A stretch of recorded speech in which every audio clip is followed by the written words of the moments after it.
오토바이나 타고 온 이 거지 같은 게 어디서 안 불어? 뜨거운 국물이 공중으로 날아갔습니다. 펄퍽. 남성의 얼굴과 옷이 순식간에 국물 범벅이 되었습니다. 아빠! 미소가 비명을 질렀습니다. 주변 사람들이 놀라 달려왔습니다. 남성은 천천히 손수건을 꺼내 얼굴을 닦았습니다. 그의 눈빛은 놀랍게도 차분했습니다. 분노도 당황함도 없었습니다. 실체를 알게 해주셔서 고맙습니다. 그 한마디를 남기고 남성은 딸과 함께 조용히 사라졌습니다. 미자는 빈 국그릇을 든 채 멍하니 서 있었습니다. 주변 손님들의 수군거림이 들려왔습니다. 저 여자 미쳤나 봐.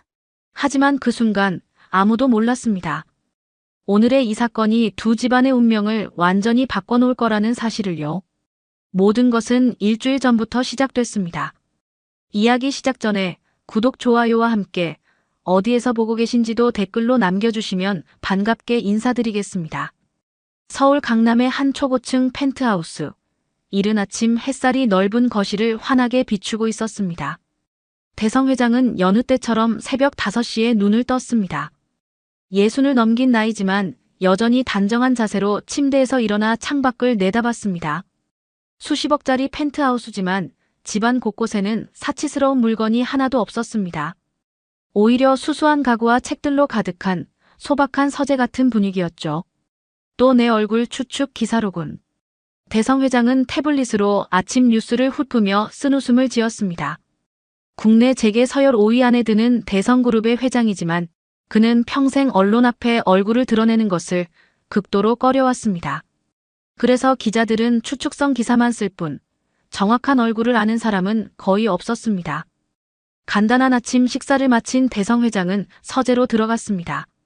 책장 가득 꽂힌 경영서적들, 그리고 한쪽 벽면을 채운 딸 미소의 사진들. 어린 시절부터 최근까지 딸의 성장 과정이 고스란히 담겨 있었습니다. 미소야, 오늘도 좋은 하루 보내렴. 그는 딸의 최근 사진을 한참 바라보다가 조용히 말했습니다. 아내를 일찍 여의고 홀로 키운 외동딸이었습니다. 한편 그 시각 서울 외곽의 한 아파트에서는 미소가 출근 준비를 하고 있었습니다. 28살의 미소는 거울 앞에서 단정하게 옷매무새를 가다듬었습니다. 중견식품회사인 사마식품에서 근무한 지 벌써 3년째였죠. 평범한 직장인처럼 보이는 그녀였지만 사실 그녀의 아버지가 재계 거물이라는 사실을 아는 사람은 아무도 없었습니다. 지하철역까지 걸어가는 평범한 아침 출근길이었습니다. 회사에 도착한 미소는 자리에 앉자마자 누군가가 다가오는 발소리를 들었습니다. 미소 씨, 어제 보낸 기획안 정말 훌륭했어요. 32살의 무역 상무였습니다. 미소보다 4살 위인 그는 회사에서도 능력을 인정받는 인재였죠. 하지만 무엇보다 미소의 남자친구이기도 했습니다. 고마워요, 상무님. 미소가 수줍게 웃자 무역도 따뜻한 미소를 지었습니다. 둘은 1년 전부터 연애를 시작했고 최근 결혼을 약속한 사이였습니다.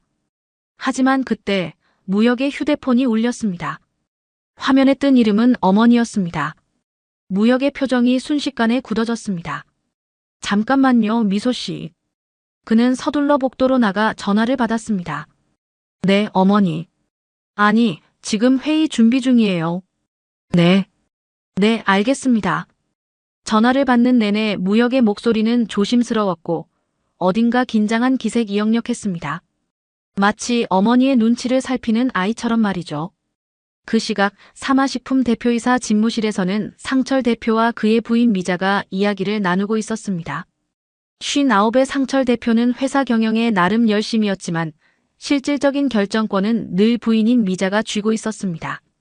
55의 미자는 명품 핸드백을 무릎에 올려놓은 채 날카로운 목소리로 말했습니다. 여보, 직원들 복지는 좀 줄여야 할 것 같아요. 요즘 경기도 안 좋다는데 괜히 돈 낭비할 필요 없잖아요. 하지만 여보, 직원들 사기도 생각해야.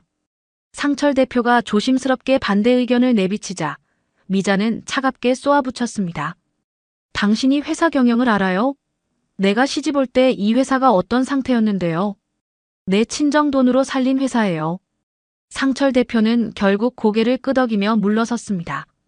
결혼한 지 30년이 넘었지만 그는 한 번도 아내 앞에서 자신의 의견을 관철시킨 적이 없었습니다. 그날 저녁 무혁은 부모님 집을 방문했습니다. 무혁아, 앉아라. 미자는 아들을 거실 소파에 앉히고는 단도직입적으로 물었습니다. 그래, 네가 결혼하겠다는 여자 미소라고 했지? 집안 배경이 어떻게 되니? 어머니, 미소는 정말 좋은 사람이에요. 똑똑하고 성실하고. 그런 걸 물어본 게 아니잖아. 아버지는 무슨 일 하시는데? 무혁은 잠시 망설이다가 대답했습니다. 물류 쪽 일을 하신다고 들었어요. 자세히는 잘 모르겠고. 미자의 눈빛이 차갑게 변했습니다. 물류? 그럼 뭐야, 배달 같은 거 하신다는 거야? 어머니, 그게 중요한 게 아니잖아요. 미소 자체를 봐주세요. 하지만 미자는 코웃음을 쳤습니다. 일단 상견례는 해봐야겠구나. 우리 격에 맞는 한정식 집으로 내가 예약할게. 그쪽한테 전화번호 알려줘. 그 무렵 대성 회장의 집에서는 미소가 아버지와 함께 저녁 식사를 하고 있었습니다. 아빠, 저 그 사람이랑 결혼하고 싶어요. 대성 회장은 젓가락을 내려놓고 딸을 바라봤습니다. 그래, 내 행복이 가장 중요하지. 다음 주에 상견례 하기로 했어요. 아빠도 괜찮으시죠? 대성 회장은 잠시 생각하더니 조용히 말했습니다. 미소야, 사람이라는 건 평소에는 그럴듯하게 보여도 정작 급할 때 본색이 드러나는 법이란다. 상견례 자리에서 잘 보렴. 아빠, 무슨 그런 말씀을. 아니다. 그냥 네가 행복하면 아빠는 그걸로 충분하단다. 대성 회장은 다시 젓가락을 들었지만 그의 눈빛 깊은 곳에는 미묘한 걱정이 서려 있었습니다. 며칠 후 미자는 강남의 고급 한정식 집을 예약했습니다.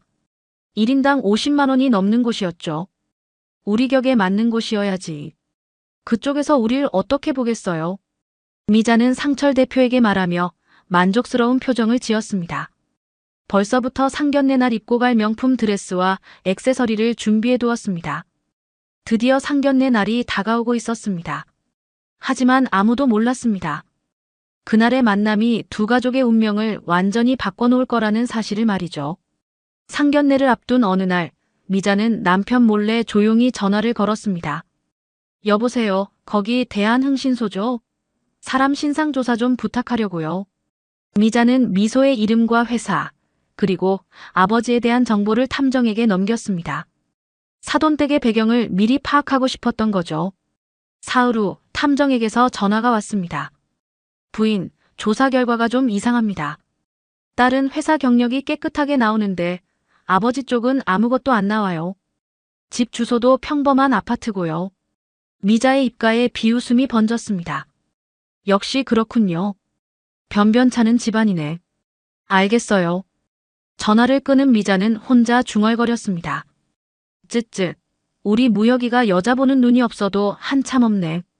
한편 대성 회장은 자신의 드레스룸에서 정장을 고르고 있었습니다. 옷장 한쪽에는 수천만 원짜리 명품 정장들이 걸려 있었지만 그는 그쪽은 거들떠보지도 않았습니다.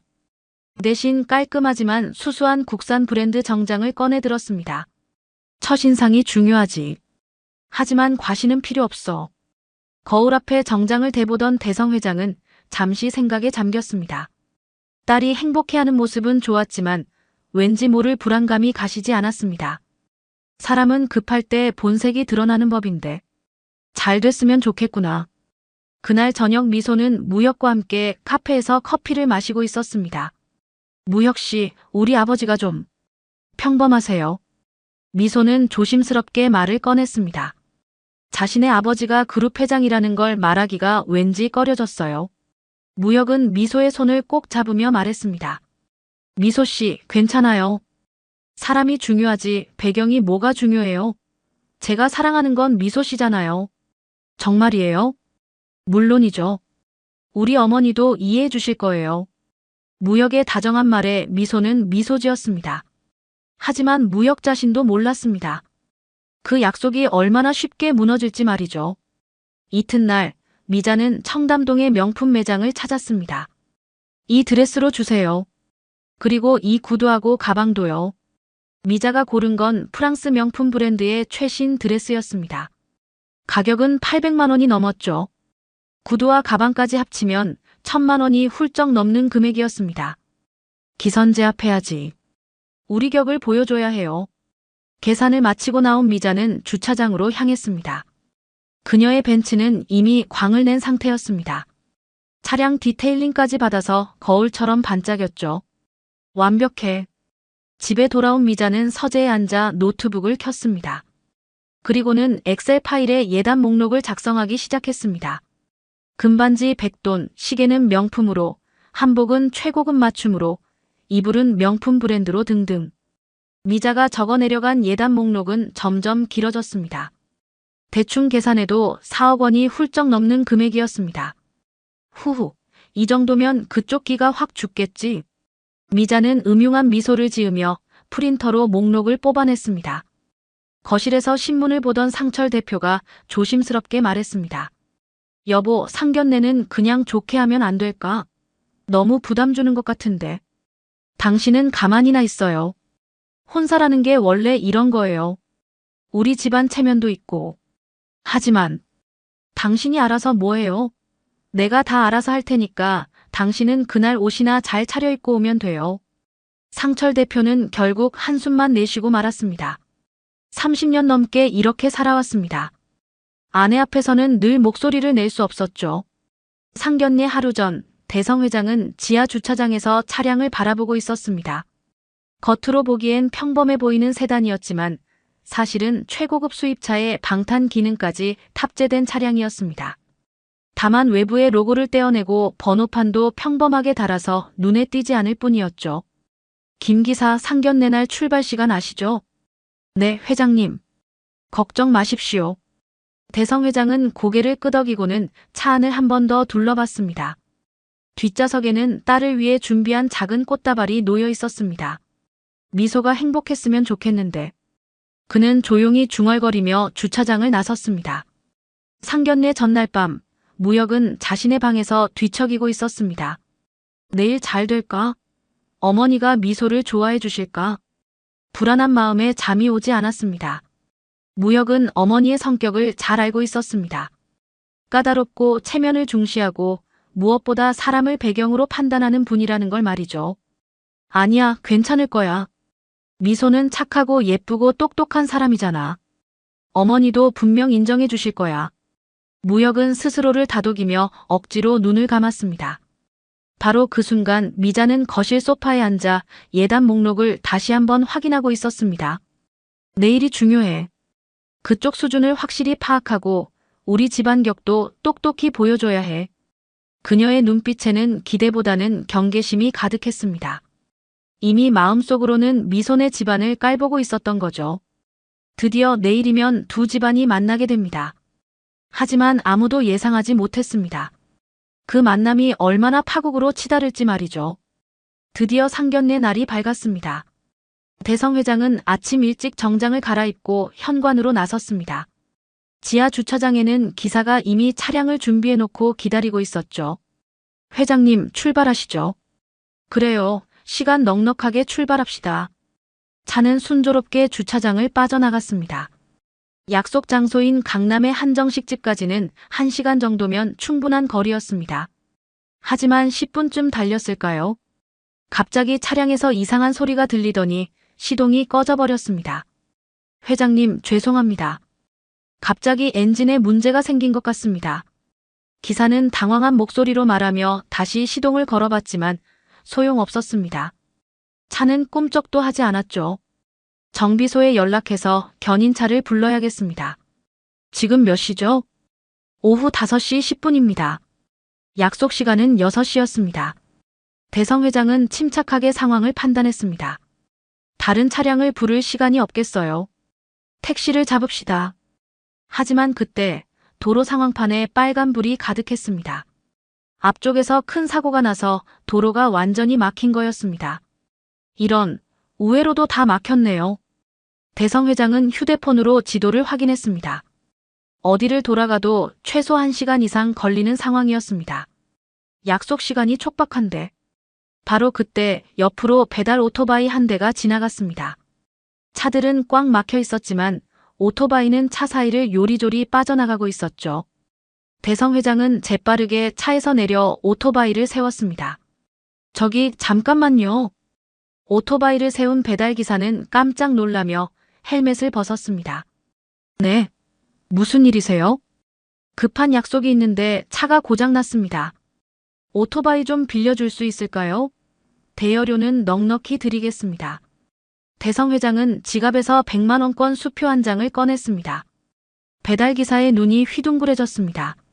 아니, 이렇게 많이요? 네, 정말 급합니다. 부탁드려요. 그럼 조심히 타고 가세요. 배달기사는 얼떨떨한 표정으로 오토바이 키를 건넸습니다. 대성 회장은 능숙하게 오토바이에 올라탔습니다. 젊었을 때 오토바이를 즐겨 탔던 터라 운전은 문제없었죠. 기사님, 차량 정비는 잘 부탁드려요. 나중에 연락하겠습니다. 대성 회장은 헬멧을 쓰고 오토바이 시동을 걸었습니다. 그리고는 막힌 차들 사이를 조심스럽게 빠져나가기 시작했습니다. 한편 상철 부부는 이미 한정식 집 앞에 도착해 있었습니다. 미자는 800만 원짜리 명품 드레스에 다이아몬드 목걸이를 걸치고 있었습니다. 손목의 시계도 수천만 원짜리였죠. 상철 대표 역시 고급 양복에 명품 넥타이를 메고 있었습니다. 벤츠가 한정식 집 입구에 멈추자 종업원이 공손하게 달려왔습니다. 어서 오십시오. 주차는 제가 해드리겠습니다. 조심히 하세요. 비싼 차예요. 미자는 우아하게 차에서 내렸습니다. 주변 사람들의 시선이 자신에게 쏠리는 게 느껴졌죠. 그녀는 만족스러운 표정으로 식당 안으로 들어갔습니다. 사장님, 예약한 김미자입니다. 아, 네. 귀빈실로 안내해드리겠습니다. 종업원의 안내를 받아 들어간 방은 한정식 집에서도 가장 좋은 자리였습니다. 넓은 창으로 한강이 내려다 보이는 전망 좋은 방이었죠. 미자는 자리에 앉아 손거울을 꺼내 화장을 고쳤습니다. 완벽한 첫인상을 남기고 싶었던 거죠. 오후 6시가 되었습니다. 어머니, 저희 아버지께 전화가 왔는데 조금 늦으신데요. 미소가 조심스럽게 말했습니다. 늦어? 첫 만남에 늦다니 벌써부터 신경 쓰이네. 미자의 표정이 굳어졌습니다. 오후 6시 15분 한정식 집 입구에 오토바이 한 대가 멈춰 섰습니다. 대성 회장은 헬멧을 벗으며 오토바이에서 내렸습니다. 정장 차림의 오토바이를 타고 온 모습이 조금 우스꽝스러워 보였지만 그는 개의치 않았습니다. 손님, 오토바이는 저쪽에 세워주세요. 주차관리 직원이 어리둥절한 표정으로 말했습니다. 아, 네. 알겠습니다. 대성 회장은 오토바이를 주차장 한쪽에 세우고 정장 매무새를 가다듬었습니다. 그리고는 당당하게 한정식 집 안으로 들어갔습니다. 바로 그때 창가 자리에 앉아있던 미자가 우연히 밖을 내다봤습니다. 어머, 저 사람 뭐야? 오토바이 타고 이런 고급 식당에. 미자는 비웃듯 중얼거렸습니다. 하지만 곧 종업원이 문을 열고 그 사람을 안내해 들어오는 게 아니겠어요? 손님, 이쪽입니다. 대성 회장이 방 안으로 들어섰습니다. 미자와 상철 부부의 눈이 휘둥그레졌습니다. 방금 오토바이를 타고 온 그 사람이 바로 사돈이었던 겁니다. 안녕하십니까? 늦어서 죄송합니다. 차량에 문제가 생겨서. 대성 회장은 정중하게 인사를 했습니다. 하지만 미자는 대답도 없이 대성 회장을 위에서 아래까지 훑어봤습니다. 명품도 아닌 평범한 정장, 비싼 시계도 없는 손목, 그리고 방금 오토바이를 타고 온 모습까지. 미자의 얼굴에 실망과 경멸이 역력히 드러났습니다. 아, 네, 안녕하세요. 미자의 목소리는 차갑게 식어 있었습니다. 상철 대표도 어색하게 일어나 인사를 받았지만 표정은 영 불편해 보였죠. 아빠, 오셨어요? 딸을 본 대성 회장의 얼굴에 따뜻한 미소가 번졌습니다. 그래, 미소야. 늦어서 미안하구나. 괜찮아요, 아빠. 하지만 무역은 어머니의 표정을 보고 이미 분위기가 좋지 않다는 걸 느꼈습니다. 그는 불안한 얼굴로 어머니와 대성 회장을 번갈아 봤습니다. 자, 일단 앉으시죠. 상철 대표가 어색하게 자리를 권했습니다. 모두가 자리에 앉았지만 방 안의 공기는 이미 차갑게 식어 있었습니다. 파국의 시작이었죠. 한정식 상이 차려지고 모두가 자리에 앉았습니다. 하지만 분위기는 냉랭하기 그지없었습니다. 미자는 대성 회장을 바라볼 때마다 코웃음을 치듯 표정을 찌푸렸죠. 드시면서 이야기하세요. 미소가 어색한 분위기를 깨보려 했지만 소용없었습니다. 미자는 젓가락도 들지 않은 채 대성 회장을 쏘아봤습니다. 그쪽은 무슨 일 하세요? 반말은 아니었지만 존댓말 속에도 깔보는 투가 역력했습니다. 처음 보는 사돈에게 할 말투가 아니었죠. 물류 배송 관련 일을 하고 있습니다. 대성 회장은 차분하게 대답했습니다. 물류 배송요? 그러니까 배달 일하신다는 거예요? 미자의 목소리가 날카로워졌습니다. 물류라는 단어를 듣자마자 배달일로 단정 지어버린 거죠. 네, 그렇게 보셔도 되겠습니다. 대성 회장은 굳이 변명하지 않았습니다. 자신의 진짜 정체를 밝힐 생각도 없었고 상대가 어떻게 판단하든 상관하지 않았습니다. 아, 그러시구나. 미자는 노골적으로 실망한 표정을 지었습니다. 옆에 앉은 상철 대표도 미묘한 표정으로 고개를 끄덕였죠. 그 순간부터 미자의 태도가 완전히 바뀌었습니다. 이봐, 여기 물 좀 갖다 줘요. 미자는 지나가던 종업원을 반말로 불렀습니다. 고급 식당의 종업원에게조차 함부로 대하는 태도였죠. 네, 바로 가져다 드리겠습니다. 종업원이 공손하게 대답하고 물을 갖다 주자 미자는 대성 회장을 힐끗 보며 말했습니다. 요즘은 서비스업 종사자들도 참 고생이 많죠. 배달도 그렇고. 노골적으로 대성 회장을 깔아내리는 말이었습니다. 무역은 불편한 표정으로 어머니를 쳐다봤지만 입을 열지 못했습니다. 어머니의 눈치가 보였던 거죠. 어머님. 미소가 조심스럽게 말을 꺼내려 했지만 미자는 손을 들어 제지했습니다. 너는 어른들 말씀하시는데 버릇없이 끼고 있어. 가정교육이 형편없네. 그러고는 미자는 핸드백에서 종이 한 장을 꺼냈습니다. 바로 그 예단 목록이었습니다. 저희가 준비한 예단 목록입니다. 한번 보시죠. 미자는 목록을 대성 회장 앞으로 밀었습니다. 대성 회장은 종이를 집어들었습니다. 그리고 천천히 내용을 읽어내려갔습니다.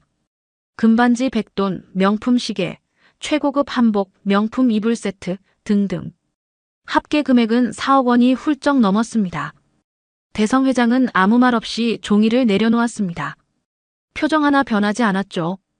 미소는 그 금액을 보고 얼굴이 하얗게 질렸습니다. 어머님, 이건 너무. 이 정도는 기본이야. 이거 밑은 우리 집안을 우습게 보는 거야. 혹시 부담되세요?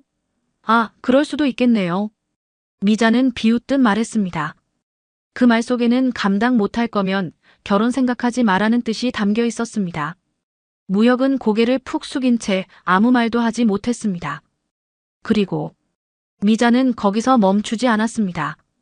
아무래도 미소가 어머니가 안 계시니까 가정교육 같은 게 좀 부족하지 않나 싶네요. 혼수 준비 같은 것도 누가 도와줄 사람이 있어야 할 텐데. 그 말을 듣는 순간 대성 회장의 얼굴이 굳어졌습니다. 아까 가정교육 운운할 때부터 표정이 좋지 않았어요. 미소는 눈물이 핑 돌았습니다. 돌아가신 어머니 이야기를 그런 식으로 꺼내다니. 어머님, 그건 너무하신 거 아닌가요? 미소가 떨리는 목소리로 항의했습니다. 뭐가 너무해? 사실을 말한 건데. 아이고, 제가 좀 직설적이긴 하죠. 하지만 솔직한 게 좋잖아요. 미자는 전혀 미안해하는 기색이 없었습니다. 대성 회장은 천천히 자리에서 일어났습니다. 이 결혼은 없던 일로 하겠습니다. 그의 목소리는 차분했지만 그 안에는 단호함이 담겨 있었습니다. 네. 지금 뭐라고 하신 거예요? 미자가 눈을 크게 뜨며 물었습니다. 제 딸을 이런 식으로 대하는 집안과는 혼사를 맺을 수 없습니다. 미소야, 우리 가자.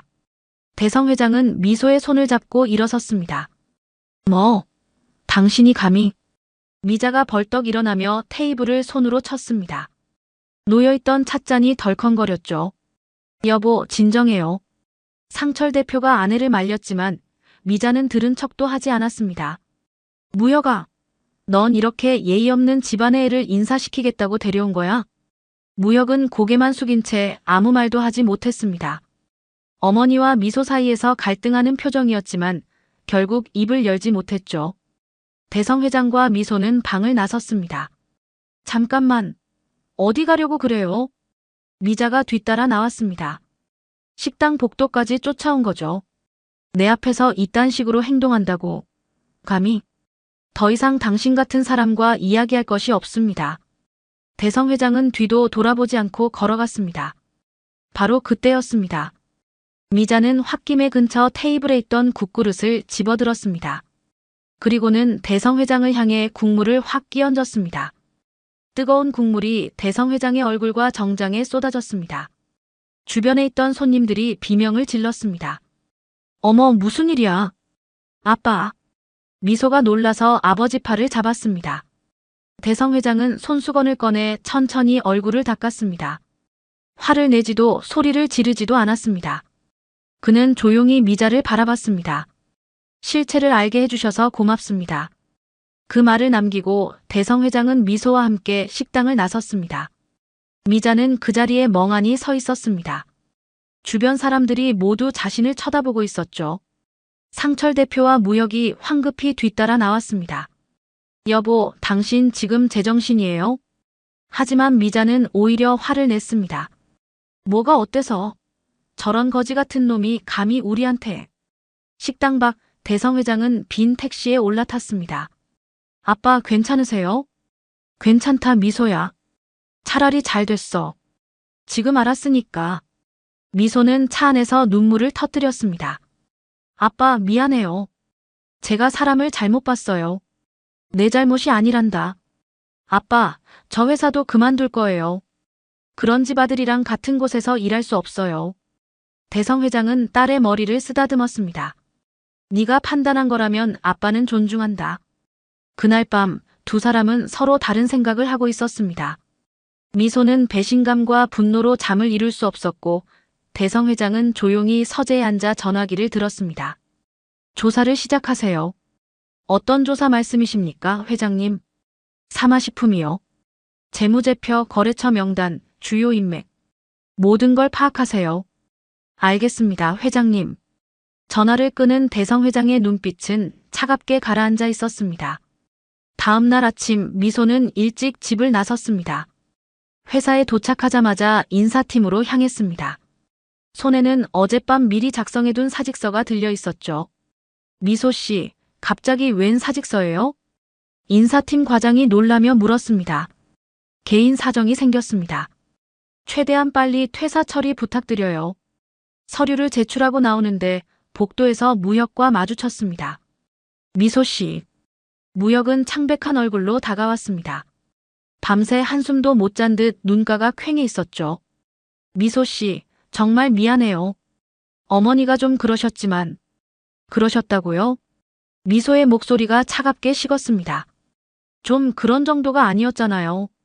우리 아버지 얼굴에 국을 끼얹으셨어요. 그건 어머니도 흥분하셔서. 무혁 씨, 당신은 그때 뭐 했어요? 끝까지 침묵만 하셨잖아요. 무혁은 할 말을 잃었습니다. 저기 사실 어머니한테 말씀드리려고 했는데. 됐어요. 미소는 손을 들어 무혁의 말을 막았습니다. 이제 끝이에요. 당신은 결정적인 순간에 침묵했고 그게 답이에요. 저희 아버지를 그렇게 모욕당하게 두고도 한마디 못하는 사람이랑은 함께할 수 없어요. 미소 씨. 무혁이 그녀의 팔을 잡으려 했지만 미소는 뿌리쳤습니다. 사직서 냈어요. 이제 회사에서도 안 볼 거예요. 그동안 고마웠어요. 미소는 돌아서서 걸어갔습니다. 무혁은 그 자리에 멍하니 서서 미소의 뒷모습만 바라봤습니다. 붙잡아야 한다는 걸 알았지만 몸이 움직이지 않았습니다. 결국 무혁은 그대로 주저앉고 말았습니다. 점심시간이 되자 회사 식당은 소문으로 떠들썩했습니다. 미소 씨 그만뒀대요. 정말요? 갑자기요? 무혁 상무님이랑 헤어졌다던데요. 어머, 무슨 일 있었나 봐요. 직원들은 수군거리며 이야기를 나눴습니다. 한편 상철 대표 집무실에서는 부부싸움이 벌어지고 있었습니다. 여보, 어제 당신 너무 심했어요. 사람 얼굴에 국을 끼얹다니. 상철 대표가 조심스럽게 말했습니다. 왜? 내가 뭘 잘못했어요? 미자는 오히려 당당했습니다. 우리가 뭘 잘못했어요? 거지 같은 집안 주제에 우리 아들한테 눈독 들이더니 오히려 먼저 자리를 차고 일어났잖아요. 하지만 그래도 당신은 가만히나 있어요. 어차피 잘된 일이에요. 저런 집안이랑 혼사 맺었으면 우리만 손해였어요. 미자는 전혀 반성하는 기색이 없었습니다. 무혁이는 괜찮대요. 지가 안 괜찮으면 어쩔 건데. 젊은 애가 그깟 거 한 번 못 이겨내. 미자는 아들에 대한 걱정도 없이 차갑게 말했습니다. 그날 저녁 대성 회장의 서재로 비서실장이 찾아왔습니다. 회장님, 1차 조사 결과 보고 드립니다. 말해보세요. 사마식품은 재무구조가 생각보다 취약합니다. 특히 대출 의존도가 높고 주요 거래처가 몇 곳에 집중되어 있습니다. 계속하세요. 또한 납품 과정에서 비리 정황도 포착됐습니다. 품질 검사를 제대로 하지 않고 넘어간 건들이 꽤 있습니다. 대성 회장은 고개를 끄덕였습니다. 거래처 명단 확보했습니까? 네, 여기 있습니다. 비서실장이 서류를 내밀었습니다. 대성 회장은 천천히 내용을 훑어봤습니다. 이 거래처들 중에 우리 계열사와 관련된 곳이 있군요. 네, 상당수가 대성그룹 계열사의 협력업체들입니다. 좋습니다. 하지만 서두르지 마세요. 천천히, 그리고 확실하게 진행하세요. 알겠습니다, 회장님. 며칠 후 미소는 집에서 여유로운 시간을 보내고 있었습니다. 오랜만에 밀린 책도 읽고 산책도 하며 마음을 가라앉혔죠. 미소야, 저녁 먹자. 네, 아빠.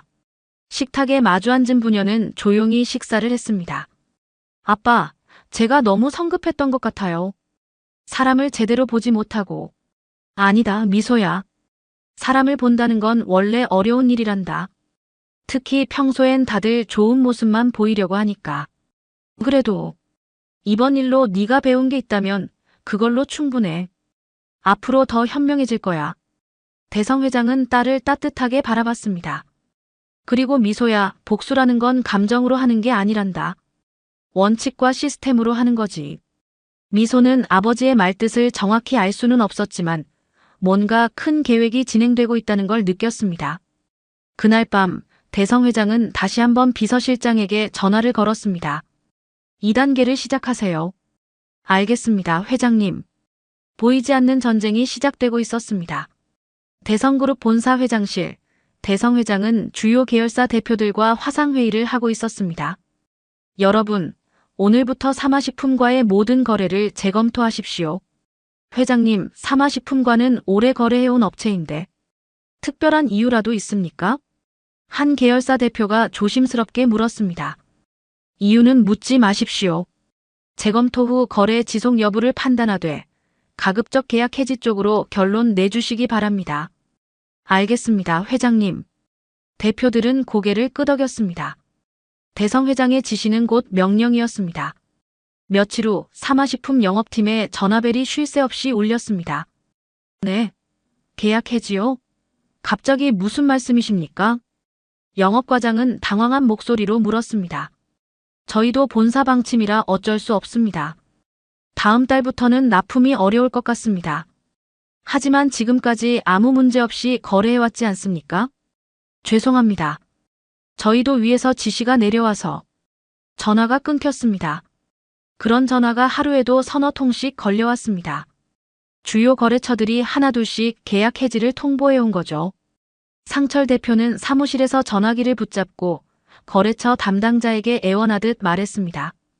김 부장님, 우리가 그동안 얼마나 성실하게 납품했는데요. 다시 한 번만 생각해 주십시오. 대표님, 죄송합니다. 저희도 어쩔 수 없는 상황입니다. 대체 왜 이러시는 겁니까? 이유라도 말씀해 주시면. 그건 말씀드리기 어렵습니다. 전화는 또 끊겼습니다. 상철 대표는 깊은 한숨을 내쉬었습니다. 도대체 무슨 일이 벌어지고 있는 거야? 그때 미자가 사무실 문을 열고 들어왔습니다. 여보, 무슨 일이에요? 아침부터 전화만 붙잡고 있네요. 여보, 큰일 났어요. 주요 거래처들이 갑자기 계약을 해지한대요. 뭐? 갑자기요? 미자도 놀란 표정을 지었습니다. 대체 왜 그러는 거예요? 나도 모르겠어요. 아무리 물어봐도 본사 방침이라는 말만 하고. 미자는 잠시 생각하더니 손을 휘저었습니다.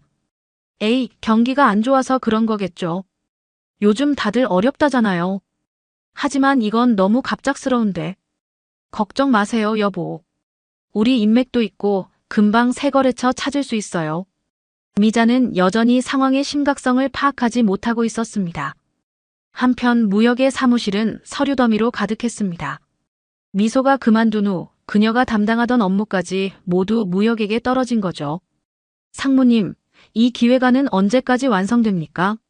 상무님, 거래처 미팅 일정 잡아야 하는데요. 직원들이 쉴 새 없이 찾아왔습니다. 무역은 야근을 반복하며 일을 처리했지만 한계가 있었습니다. 더구나 회사 분위기도 점점 이상해지고 있었습니다. 상무님, 회사 괜찮은 거죠? 요즘 거래처가 많이 끊긴다는 소문이 있던데. 한 직원이 조심스럽게 물었습니다. 무역은 대답할 말이 없었습니다. 사실 그도 회사 상황이 심상치 않다는 걸 느끼고 있었거든요. 일시적인 거예요. 곧 나아질 겁니다. 하지만 그의 목소리에는 확신이 없었습니다. 그날 오후 상철 대표는 언론사에도 전화를 걸었습니다. 이 기자님, 다음 달에 계획했던 우리 회사 홍보 기사건은 어떻게 되고 있습니까? 그게. 대표님, 죄송한데 그거는 취소됐습니다. 네. 갑자기요? 편집국 방침이라고 하더라고요. 제가 어떻게 할 수 있는 부분이 아니어서. 상철 대표는 전화를 끊고 책상에 머리를 박았습니다. 거래처도 끊기고 언론 홍보도 막히고 뭔가 보이지 않는 힘이 작용하고 있다는 느낌이 들었습니다. 대성그룹 본사에서는 비서실장이 보고서를 들고 회장실로 들어왔습니다. 회장님, 추가 조사 결과입니다. 말씀하세요. 사마식품의 납품 과정에서 품질 검사 누락건이 다수 발견됐습니다. 특히 학교 급식 납품 과정에서 유통기한 조작 의혹도 있습니다. 대성 회장의 눈빛이 차갑게 가라앉았습니다. 증거는 확보했습니까? 네, 내부 고발자를 통해 서류를 확보했습니다. 좋습니다. 그 자료는 잘 보관해 두세요. 적절한 시기에 사용하겠습니다. 알겠습니다, 회장님. 그날 저녁 미소는 거실에서 뉴스를 보고 있었습니다. 화면에 사마식품 본사 건물이 비쳤습니다. 사마식품, 주요 거래처 이탈로 경영 악화 우려. 앵커의 목소리가 들려왔습니다. 아빠. 미소는 서재로 들어가 아버지를 불렀습니다. 아빠, 혹시 이게 아빠가 하신 건가요? 대성 회장은 책을 덮고 딸을 바라봤습니다. 미소야, 아빠는 불법적인 일은 하지 않는단다. 다만 우리 회사가 거래할 업체를 선택할 권리는 있지. 하지만 미소야, 세상에는 두 가지 복수가 있단다. 하나는 감정적으로 덤비는 것, 또 하나는 원칙과 시스템으로 대응하는 거지. 원칙과 시스템이요? 그래. 아빠는 불법적인 일은 하지 않아. 다만 상대방의 실체를 드러나게 할 뿐이지. 미소는 아버지의 말뜻을 완전히 이해할 수는 없었지만 뭔가 큰 그림이 그려지고 있다는 걸 느꼈습니다. 사마식품 사무실에는 회사를 걱정하는 직원들이 가득했습니다. 이러다 우리 회사 망하는 거 아냐? 쉿, 조용히 해. 상무님 들으면 어떡해. 직원들은 불안한 표정으로 수군거렸습니다. 무역은 사무실 창밖을 바라보며 깊은 한숨을 내쉬었습니다. 미소 씨, 보고 싶네요. 지금 너무 힘들어요. 후회가 밀려왔지만 이미 늦었습니다. 보이지 않는 전쟁은 이제 막 시작됐을 뿐이었습니다. 2주가 지났습니다. 상철 대표는 제1은행 여의도 지점장실에 앉아 있었습니다. 손에는 대출 연장 신청서가 들려 있었죠. 지점장님, 저희가 이 은행과 거래한 지가 벌써 10년이 넘었습니다. 그동안 한 번도 연체한 적 없지 않습니까? 상철 대표는 애원하듯 말했습니다. 제1은행 지점장은 난처한 표정으로 고개를 저었습니다. 대표님, 저도 알고 있습니다. 하지만 본사 방침이라 제가 어쩔 도리가 없습니다. 본사 방침이라니요? 갑자기 무슨 방침입니까? 자세한 건 저도 모릅니다. 다만 위에서 대출 연장 불가 결정이 내려왔습니다. 지점장은 미안하다는 표정이었지만 태도는 단호했습니다. 대출금은 다음 달 말일까지 상환하시기 바랍니다. 상철 대표는 얼굴이 하얗게 질렸습니다. 다음 달이라니. 그건 너무 급한데요. 죄송합니다, 대표님. 은행을 나온 상철 대표는 차 안에서 한참을 멍하니 앉아 있었습니다. 대출금이 20억이 넘는데 어떻게 한 달 안에 갚는단 말인가. 그는 떨리는 손으로 휴대폰을 꺼내 다른 은행들의 전화를 걸기 시작했습니다. 여보세요, 거기 국민은행이죠? 대출 상담 좀 받고 싶은데요. 하지만 어느 은행이든 대답은 비슷했습니다. 죄송합니다. 현재 귀사의 신용등급으로는 대출이 어렵습니다. 우리 은행도 마찬가지입니다. 양해 부탁드립니다. 상철 대표는 절망스러운 표정으로 집으로 돌아왔습니다. 거실에서는 미자가 홈쇼핑을 보고 있었습니다. 여보, 은행은 어떻게 됐어요? 안 됐어요. 대출 연장도 거절당했고 다른 은행들도 다 안 된대요. 뭐? 그럴 리가 없는데요. 우리 신용이 얼마나 좋은데. 미자는 여전히 현실을 받아들이지 못하고 있었습니다. 여보, 우리 인맥이 있잖아요.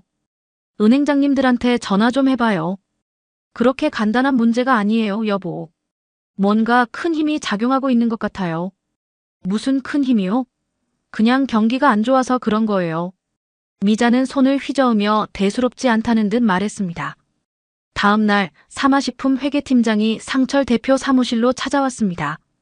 대표님, 이번 달 직원 급여 지급이 어려울 것 같습니다. 뭐라고요? 상철 대표가 벌떡 일어났습니다. 유동자금이 부족합니다. 거래처 외상값도 못 받고 있고 납품업체들도 선입금을 요구하고 있어서 직원 월급을 못 준다고요? 그건 안 됩니다. 하지만 회계팀장도 난처한 표정이었습니다. 대표님, 제가 어떻게 해야 할까요? 상철 대표는 고민 끝에 말했습니다. 일단 절반만이라도 먼저 지급하고 나머지는 보름 후에 주는 걸로 하죠. 회계팀장이 나간 후 상철 대표는 책상에 머리를 박았습니다. 도대체 무슨 일이 벌어지고 있는 거야? 사무실 밖에서는 직원들이 수군거리고 있었습니다. 이번 달 월급 절반밖에 안 나온대요. 정말요? 회사 정말 위험한 거 아니야? 무역 상무님한테 물어봐야 하는 거 아니에요? 직원들은 불안한 얼굴로 무역의 사무실로 향했습니다. 상무님, 회사 상황이 어떻게 되는 겁니까? 월급도 제대로 못 받는데 우리는 어떻게 되는 거예요? 무역은 직원들의 질문 공세에 말문이 막혔습니다. 저도 정확히는 모르겠습니다. 상무님도 모르신다고요? 일단 조금만 기다려 보십시오. 아버지께서 뭔가 방법을 찾으실 겁니다. 하지만 무역의 목소리에는 확신이 없었습니다. 그날 저녁 뉴스에서 충격적인 보도가 나왔습니다. 사마식품 학교 급식 납품 과정에서 품질 검사 누락 의혹. 앵커의 목소리가 또렷하게 들렸습니다. 내부 고발자에 따르면 유통기한 조작 정황도 포착됐다고 합니다. 상철 대표는 리모컨을 떨어뜨렸습니다. 이게 무슨... 여보, 이건 오보일 거예요. 우리가 그런 적 없잖아요. 하지만 상철 대표는 알고 있었습니다. 실제로 몇 년 전 품질 검사를 대충 넘어간 적이 있었던 거요. 그때 일이 지금 터진 건가? 그날 밤 상철 대표 집 우편함에 고급스러운 초대장이 한 장 들어왔습니다. 제1은행 창립 60주년 기념 파티에 귀하를 초대합니다. 상철 대표는 초대장을 보며 눈이 번쩍 뜨였습니다. 여보, 이것 봐요. 뭔데요? 제1은행 파티 초대장이에요. 은행장님을 직접 만날 수 있는 기회예요. 정말요? 그럼 그때 직접 말씀드리면 되겠네요. 미자도 희망을 발견한 듯 얼굴이 밝아졌습니다. 당장 준비해야겠어요. 좋은 인상을 남겨야 해요. 미자는 벌써부터 무엇을 입을지 고민하기 시작했습니다. 여보, 제 그 파란색 명품 드레스 있잖아요. 그거 입어야겠어요. 여보, 지금 회사가 어려운 상황인데. 그렇기 때문에 더 제대로 차려입어야죠. 우리 격이 떨어져 보이면 은행장님이 무시할 거 아니에요. 상철 대표는 한숨을 쉬었지만 아내를 말릴 수 없었습니다. 한편 대성 회장의 집에서는 미소가 거실에서 뉴스를 보고 있었습니다. 사마식품 경영 악화 심각. 직원 임금 체불 시작. 뉴스 화면에 사마식품 본사가 비쳤습니다. 미소는 복잡한 표정으로 화면을 바라봤습니다. 무혁 씨는 괜찮을까? 그때 대성 회장이 거실로 들어왔습니다. 아빠, 이게 다 아빠가 하신 건가요? 미소야, 아빠는 그저 사실을 드러나게 했을 뿐이란다. 저 회사는 원래 문제가 많았어. 하지만 직원들은 무슨 죄가 있어요? 그래서 아빠가 준비하고 있단다. 걱정하지 마라. 대성 회장은 딸의 어깨를 다독였습니다. 며칠 후면 제1은행 파티가 열립니다. 그리고 그날 모든 진실이 드러나게 될 것입니다. 드디어 제1은행 창립 60주년 기념 파티가 열리는 날이 왔습니다. 미자는 아침부터 분주하게 준비했습니다. 1,000만 원이 넘는 파란색 명품 드레스를 꺼내 입고 목에는 다이아몬드 목걸이를 걸었습니다. 여보, 어때요? 제대로 차려입었죠? 미자는 거울 앞에서 이리저리 몸을 돌려봤습니다. 그래요, 잘 어울려요. 상철 대표는 힘없이 대답했습니다. 사실 그는 이미 지쳐 있었습니다. 오늘이 마지막 기회예요. 은행장님을 꼭 만나서 사정을 말씀드려야 해요. 알았어요, 여보. 두 사람은 벤츠를 타고 여의도에 있는 제1은행 본사로 향했습니다. 한편 대성 회장의 집에서도 준비가 한창이었습니다. 미소야, 오늘 아빠랑 같이 가줄래? 네, 아빠. 근데 어디 가는 건데요? 은행 파티야. 대성 회장은 수수한 검정 정장을 입었습니다. 명품은 아니었지만 고급스럽고 품이 있어 보였죠. 미소도 단정한 드레스를 입고 아버지와 함께 차에 올랐습니다. 오후 6시 제1은행 본사 1층 로비는 화려한 조명으로 꾸며져 있었습니다. 상철 부부는 초대장을 제시하고 파티장으로 들어갔습니다. 여보, 은행장님 어디 계세요? 미자가 두리번거리며 물었습니다. 저기 계신 것 같은데. 근데 사람이 너무 많아서 다가가기가 어렵네요. 은행장 주변에는 이미 많은 사람들이 모여 있었습니다. 모두 인사를 하려고 줄을 서 있는 듯 했죠. 일단 저쪽에 가서 기다려봐요. 두 사람은 구석자리에서 기회를 엿보며 서 있었습니다. 바로 그때 파티장 입구가 소란스러워졌습니다. 회장님, 어서 오십시오. 제1은행 은행장이 직접 입구로 달려나가는 모습이 보였습니다. 상철 부부는 고개를 돌려 입구를 바라봤습니다. 대성 회장과 미소가 들어서고 있었습니다. 은행장은 거의 90도로 허리를 숙이며 악수를 청했습니다. 회장님, 이렇게 오시다니 영광입니다. 초대해 주셔서 감사합니다. 대성 회장은 자연스럽게 악수를 받았습니다. 이쪽 귀빈석으로 안내해 드리겠습니다.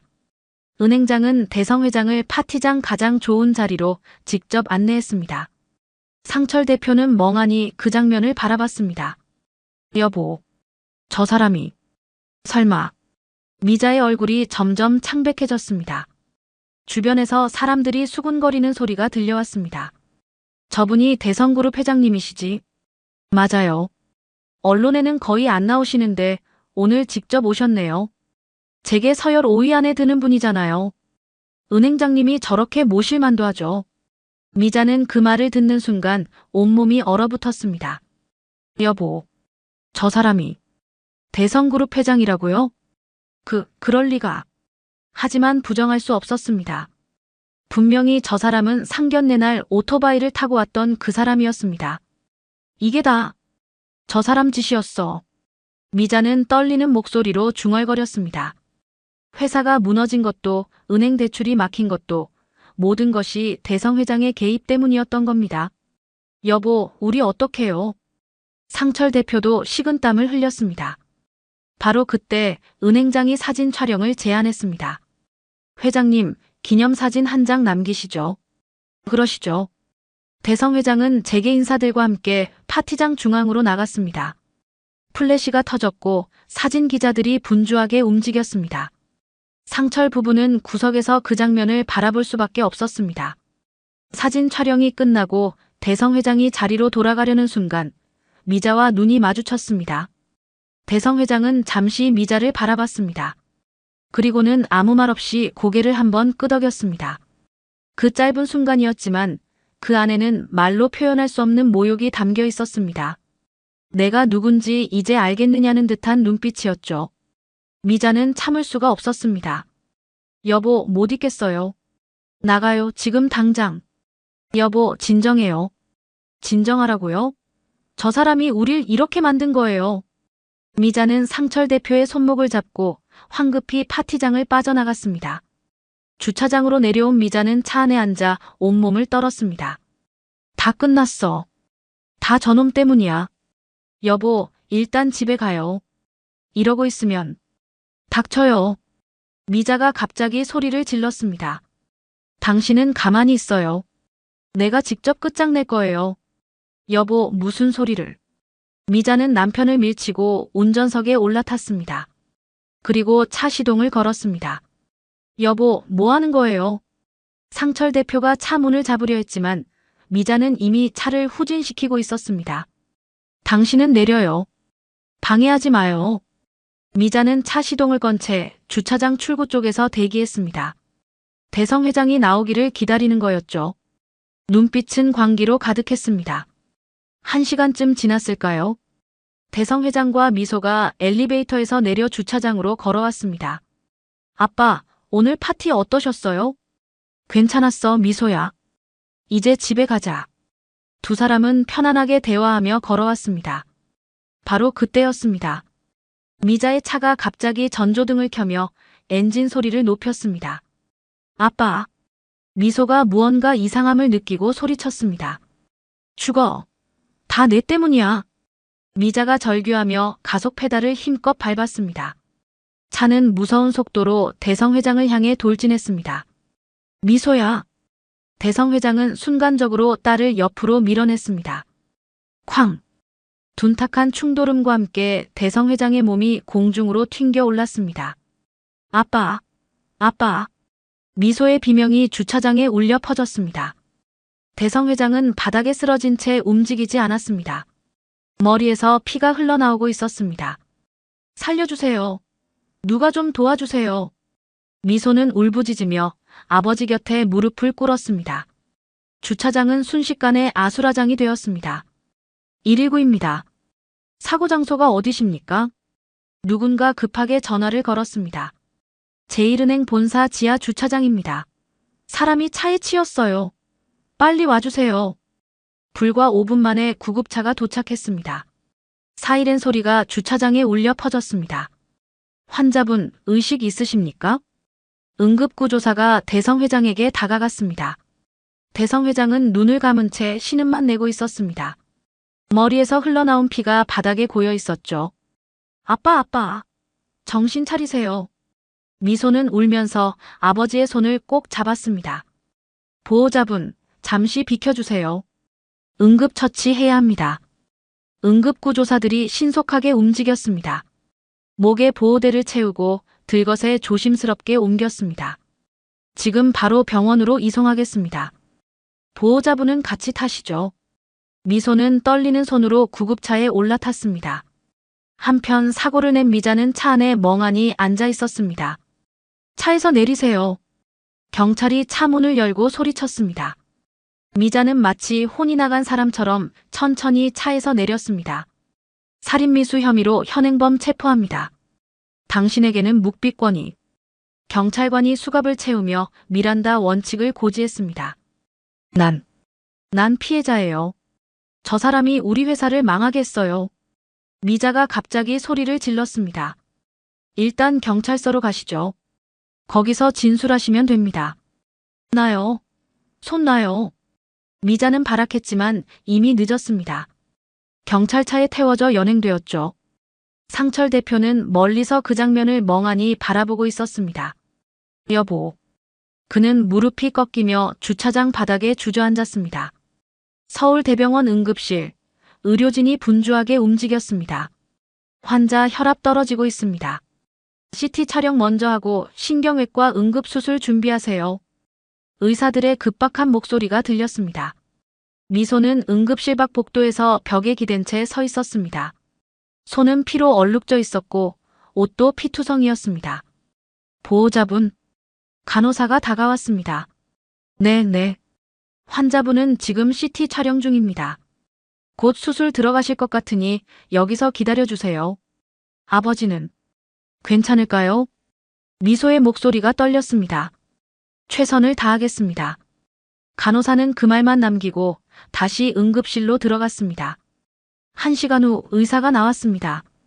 보호자분, 지금 수술실로 올라갑니다. 2개 꼴골절과 뇌출혈이 있어서 응급수술을 진행해야 합니다. 수술. 잘 되겠죠? 최선을 다하겠습니다. 수술 동의서에 서명해 주세요. 미소는 떨리는 손으로 서명했습니다. 수술실 앞 복도 빨간 불이 켜졌습니다. 수술 중이라는 표시였죠. 미소는 의자에 앉아 고개를 숙였습니다. 눈물이 멈추지 않았습니다. 그날 밤 9시 뉴스에서는 속보가 터져 나왔습니다. 속보입니다. 대성그룹 대성회장이 제1은행 본사 주차장에서 차량에 치이는 사고가 발생했습니다. 앵커의 목소리가 엄숙했습니다. 가해자는 중견식품회사 사마식품 대표의 부인으로 밝혀졌으며 현재 살인미수 혐의로 경찰 조사를 받고 있습니다. 전국이 충격에 빠졌습니다. 경찰서 조사실, 미자는 형사 앞에 앉아 있었습니다. 김미자 씨, 왜 피해자를 차로 들이받았습니까? 그 사람이 우리 회사를 망하게 했어요. 미자가 울부짖었습니다. 그래서 살인을 시도한 겁니까? 전 피해자예요. 저 사람이 우리 거래처를 다 끊고 은행 대출도 막고 우릴 파산시키려고 했어요. 그렇다 해도 살인을 시도할 이유는 되지 않습니다. 더구나 증거가 있습니까? 피해자가 그렇게 했다는 증거요. 미자는 말문이 막혔습니다. 증거는 없었습니다. 모든 것이 합법적으로 진행됐기 때문이죠. 주차장 CCTV를 확인했습니다. 명백한 고의적 범행입니다. 형사는 차갑게 말했습니다. 다음 날 아침 상철 대표가 경찰서로 찾아왔습니다. 제 아내를 면회하러 왔습니다. 이쪽으로 오십시오. 면회실에 앉은 미자는 완전히 다른 사람이 돼 있었습니다. 화장기 없는 얼굴은 창백했고 눈은 충혈돼 있었습니다. 여보, 나 이제 어떡해요? 미자가 울먹였습니다. 상철 대표는 가방에서 서류 봉투를 꺼냈습니다. 이게 뭐예요? 이혼 서류요. 뭐? 이제 끝이에요. 당신이 저지른 일 때문에 회사도 가족도 다 무너졌어요. 여보, 제발. 서명해 주세요. 그게 서로를 위한 길이에요. 상철 대표는 차갑게 말하고 일어났습니다. 여보. 미자의 절규가 면회실에 울려 퍼졌지만 상철 대표는 뒤돌아보지 않았습니다. 사마식품 사무실, 무역은 책상 서랍을 정리하고 있었습니다. 상무님, 정말 그만두시는 겁니까? 직원 한 명이 찾아와 물었습니다. 네, 더 이상은 못하겠습니다. 무역은 힘없이 대답했습니다. 회사는 어떻게 되는 겁니까? 우리는요? 죄송합니다. 제가 무능해서. 무역은 고개를 숙였습니다. 그날 오후 법원에서 공고문이 나왔습니다. 사마식품 주식회사, 부도 처리 및 파산 절차 개시. 회사는 공식적으로 무너졌습니다. 한편 서울대병원 중환자실 앞에서는 희소식이 들려왔습니다. 보호자분, 수술은 성공적으로 끝났습니다. 의사가 수술복을 벗으며 말했습니다. 정말요? 아버지 괜찮으신 거예요? 미소의 얼굴이 환해졌습니다. 네, 다행히 생명에는 지장이 없습니다. 다만 회복까지는 시간이 좀 걸릴 겁니다. 감사합니다, 선생님. 정말 감사합니다. 미소는 유리창 너머로 중환자실에 누워있는 아버지를 바라봤습니다. 눈물이 또다시 흘러내렸지만 이번엔 안도의 눈물이었습니다. 대성 회장의 병실로 비서실장이 찾아왔습니다. 회장님이 미리 말씀해 놓으신 게 있었습니다. 사마식품 인수 절차를 시작하겠다고요. 직원들은 어떻게 되나요? 미소가 물었습니다. 전원 고용 승계 예정입니다. 회장님께서 미리 지시하셨습니다. 미소는 아버지의 손을 꼭 잡았습니다. 아빠는 정말 대단한 분이세요. 이제 마지막 막이 올라갈 시간이었습니다. 3주가 지났습니다. 대성 회장은 병원 침대에서 천천히 눈을 떴습니다. 머리에는 하얀 붕대가 감겨 있었지만 의식은 또렷했습니다. 아빠. 미소가 기쁜 목소리로 달려왔습니다. 미소야. 아빠 때문에 많이 놀랐지? 아빠, 이제 괜찮으신 거예요? 응, 이제 괜찮단다. 대성 회장은 딸의 손을 꼭 잡았습니다. 의사 선생님이 다음 주면 퇴원하셔도 된다고 하셨어요. 그래, 오래 누워 있었으니 이제 일어나야지. 대성 회장은 조용히 미소 지었습니다. 한 달 후 서울중앙지방법원 형사합의부 미자의 재판이 열렸습니다. 피고인 김미자, 앞으로 나오십시오. 판사의 목소리가 법정에 울려 퍼졌습니다. 미자는 수감복을 입은 채 떨리는 발걸음으로 앞으로 나왔습니다. 한 달 사이 그녀는 완전히 다른 사람이 돼 있었습니다. 머리는 헝클어졌고 얼굴에는 생기가 없었죠. 검사 측 구형하십시오. 피고인은 명백한 고의로 피해자를 차량으로 들이받아 중상해를 입혔습니다. 반성의 기미도 없고 재범 위험도 높습니다. 징역 15년을 구형합니다. 15년. 미자가 비명을 질렀습니다. 피고인, 조용히 하십시오. 판사가 경고했습니다. 변호인 측, 최후 변론하십시오. 미자의 변호사가 일어났습니다. 판사님, 피고인은 극심한 스트레스와 우울증으로 인해 순간적으로 판단력을 잃었습니다. 선처를 부탁드립니다.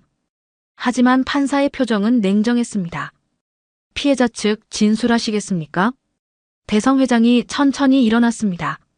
목발을 짚고 있었지만 자세는 당당했습니다. 피고인에게 용서는 없습니다. 다만 법의 공정한 심판을 받기를 바랍니다. 대성 회장의 목소리는 차분했지만 단호했습니다.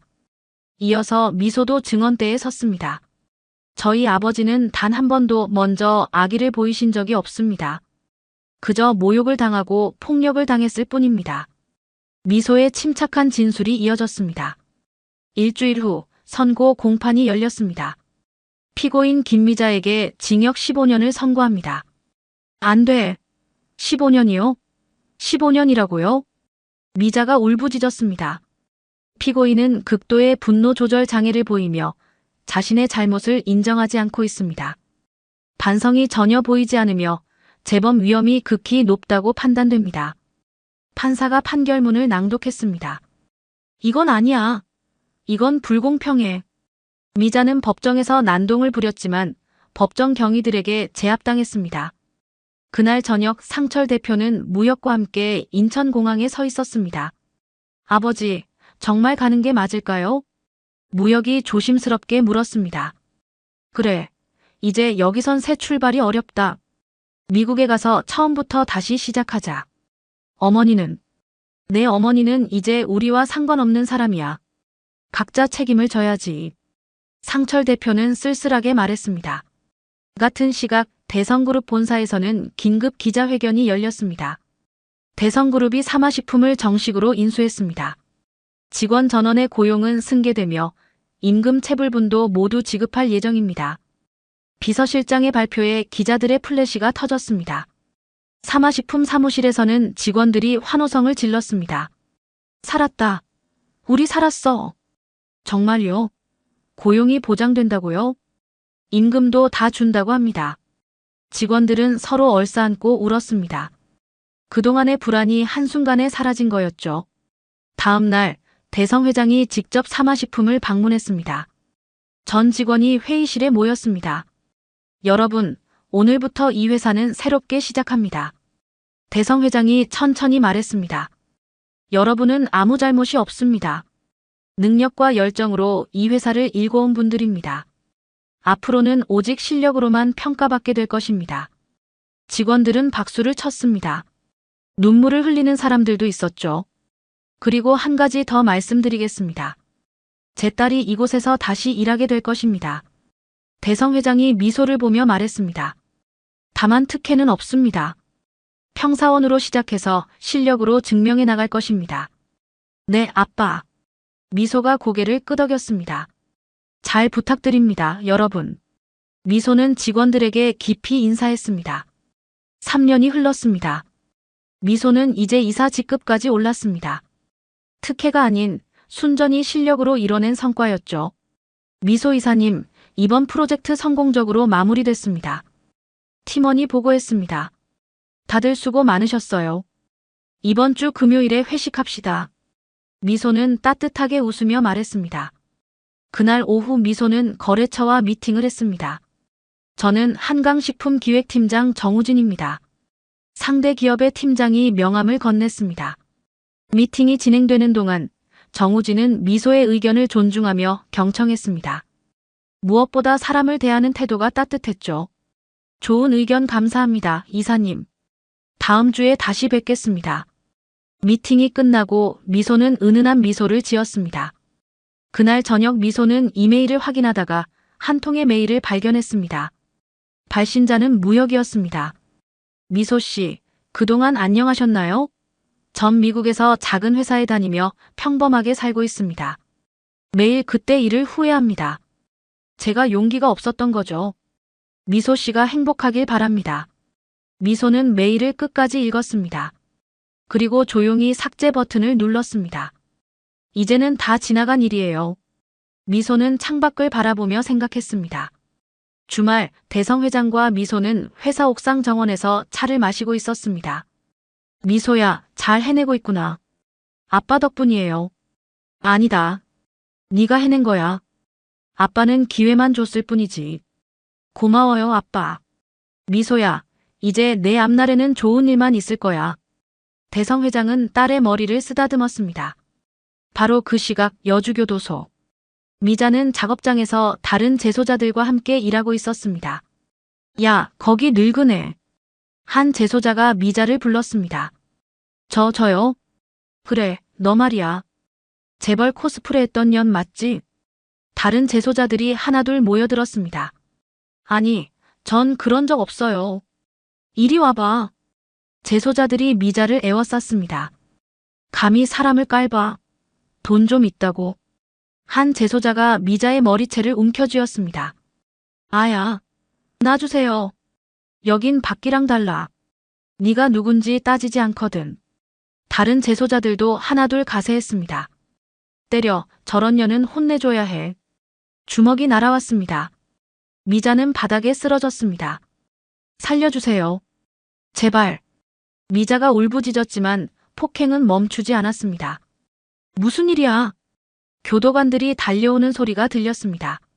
화면이 서서히 어두워졌습니다. 사람을 겉모습으로 판단하고 무례와 폭력으로 대한 대가. 그것은 결국 자신에게 돌아왔습니다. 이것이 바로 인과응보였습니다.